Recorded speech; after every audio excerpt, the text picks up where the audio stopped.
Hello. Last was the Obitu, the skeletal race. The next race are the Relic, L-E-R-E-L-L-U-K.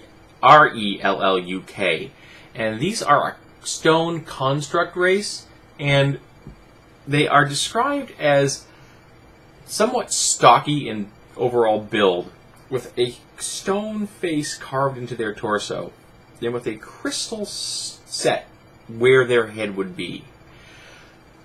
And you're talking about walking, talking stone tiki gods. Because that's exactly what these things struck me as, which is just a cool image. And it is something I've never encountered before, so the author succeeded in this race admirably. Because I had just never considered this at all, and yet it's an interesting idea. +2 con, +2 charisma, -2 dexterity. Tough, able to get along with people, but they're made out of stone, so they're not the most dexterous beings in the universe. Medium size, normal speed, living constructs, somewhat reminiscent of the Warforged. I kind of like the background and the fluff on these a little bit more than the Warforged, but I do love the Warforged, don't get me wrong. They can't wear conventional armor, but they can wear armored gems. They literally set gems into their body. A set of them is 11 gems, and depending on what kind of gems you get, they emulate different types of armor, light, medium, and heavy armor. You can have even just ornamental gems if you want, because they look nice. And they can be, if they're actually made from precious stones, they give you advantages over just lower grade, but similar in characteristics, like the difference between, say, peridot and emerald. They're similar in appearance, but one is a semi-precious and one is a precious stone. Breath of steam, that face in their torso, allows them to breathe force because they are a living embodiment of heat and water and steam. It's what keeps them going. So they're very much tied to the whole geothermal theme in this, which is kind of nice. Lighted heat. A relic's crystal head constantly sheds light as a torch and can light flammable objects on fire. So I guess they don't balance a whole lot of things on their head, but I guess technically your companions could cook dinner. I kind of like this race just because of the overall image. It was very powerful. The next we have the Squole, S-Q-U-O-L-E, and I hope I'm pronouncing that correct. And the Squole are a race of intelligent oozes. And I've always liked oozes. I think they're kind of a cool, here we go. They're kind of a cool idea of being a sentient race of ooze. But the Squole didn't want to just present themselves as an ooze, an amorphous mass. They wanted to market themselves, essentially, and fit into the overall world more effectively. And the overall world is populated by humanoid creatures. So, they have emulated humans. But they aren't particularly good at emulating humans. So the first Squole made themselves look like a male human, but all Squoles look exactly the same. They look like mannequins. And all female Squoles look like all other female Squoles. Now, their coloration is different because they have different types of oozes that they can be, depending on a para-elemental. So you have, ice, ooze traits, or magma. So you can have a different kind of characteristics based on resistances and abilities. +2 dex, +2 con, -2 intelligence. They are very flexible because they are ooze-based. They are tough because they are ooze-based, but they are oozes, not the brightest bulb in the pack. Medium size, normal speed. They are blind. They have blind sight, and that's the only way they can perceive the world around them. Now, one side effect about this that I don't think it was covered in the text at all, that would make them completely illiterate.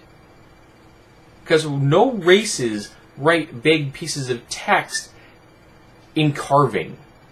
People carve things, but it's tombstones, it's proclamations, it's not recipes, it's not spells. These creatures, if I were running them, I would not let them have the ability to read, which I think is interesting. And they start out with a blind sight to 40 feet, and of course there are feats in the later book that can modify that. They are boneless, which gives them an acrobatic and escape artist bonus. Elemental resistance based on what kind of subtype they are, ooze, ice, or magma. Humanoid ooze, which is helps them avoid things like poison, sleep, some mitigated, can not be stunned, do not take additional damage from precision-based attacks because they're essentially a bag of ooze that looks like a person. I think this is an interesting race. It made me smile when I read it. It's like, hey, they're oozes. Because it's just kind of this mental image almost of like Play-Doh people. You know what I mean? Which I thought was kind of cool. Next we have the Tadole. The Tadole are humanoids, medium-sized humanoids that have 2 heads. And they appear very elven. And the background is that they're an island of criminals, of elven criminals thrown on an island, think Australia. And there are a race of Ettins there. And over time, and how this happens may just be lost into the mists of time, they eventually fused their 2 races into one. And now there's only one race on this island, and it's this race. And they were rediscovered by the population of the world at large fairly recently, so they can be easily plopped down anywhere you want in a campaign. +2 strength, +2 intelligence, -2 charisma, because they are kind of freaky looking. Medium size, normal speed, low light vision. They're elven based, not a surprise there. Half-blood, they're counted both as elves and giants for traits. That was cool. Multi-talented, you can choose 2 favorite classes. Since they have 2 heads, you have a bonus to perceptions. 2-weapon fighting, you can you automatically get 2-weapon fighting, and you qualify for all other 2-weapon fighting feats that are based off of that, even if you don't qualify for them with your dex, which is nice because I've never liked a dex-dependent trait to the 2-weapon fighting tree. It's always bothered me. Just because I'm not the most dexterous human being on the planet, I don't think it means I can't wield 2 weapons. That's just me. Next we have the Zax, X-A-X. Now the Zax, I gotta show you a picture because it's very hard to describe what the Zax look like. So you have this small race, kind of ape-like, long, spindly arms, a head with a vertical mouth, 4 tongues, and 2 eyes that go on top of each other. Very alien. And the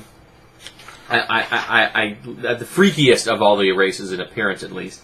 +2 con, +2 intelligence, -2 charisma. That's not a surprise.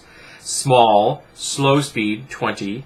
Chaotic resistance, they're all about probability and chance. It's kind of infused in their DNA.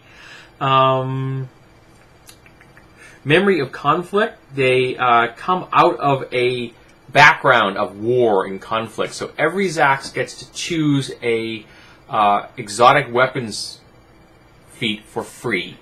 And it can, of course, they're small because they're going to be doing that. But isn't there an exotic 2-handed sword that does more damage? That for them it would be doing the standard 2-handed sword damage.